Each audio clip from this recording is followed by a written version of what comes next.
Welcome to the Latticework of Mental Model series from Safal Niveshak. Have you ever locked yourself out of your house while the keys were inside? It's those damn auto-locking doorknobs, isn't it? I've been a victim of that multiple times. I have even done that with my car. Twice I have slammed shut the car door with engine running and the keys locked inside. But thank God for the spare keys, I was saved every single time.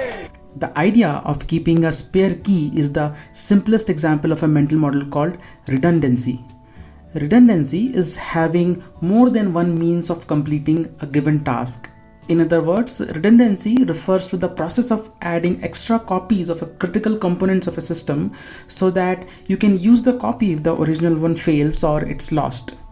Now look around you. Spare tires in your vehicle, power backup generator in your apartment, fire exits in your office building are all typical examples of redundancy designs.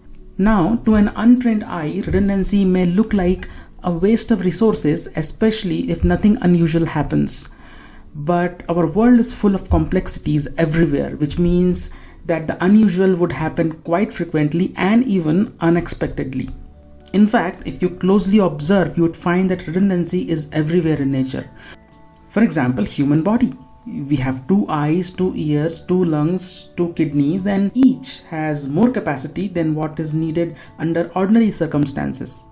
A lot of species in animal kingdom give birth to multiple offsprings. For example, it's quite common for some insects and fishes to lay millions of eggs in a single season. That ensures that at least some of them survive and carry forward the gene.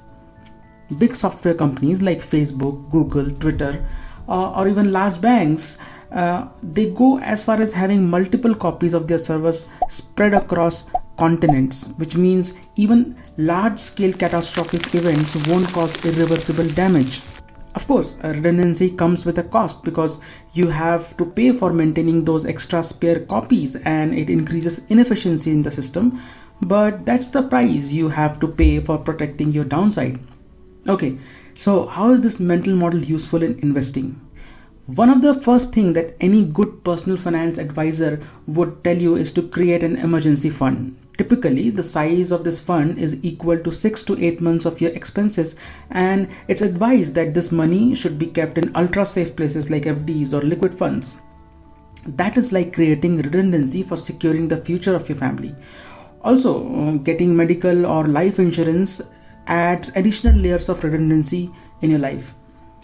Now, having a diversified investment portfolio is also a way of practicing redundancy. You don't want to leave your portfolio at the mercy of 1 or 2 stocks. Having multiple good quality stocks in the portfolio covers your downside.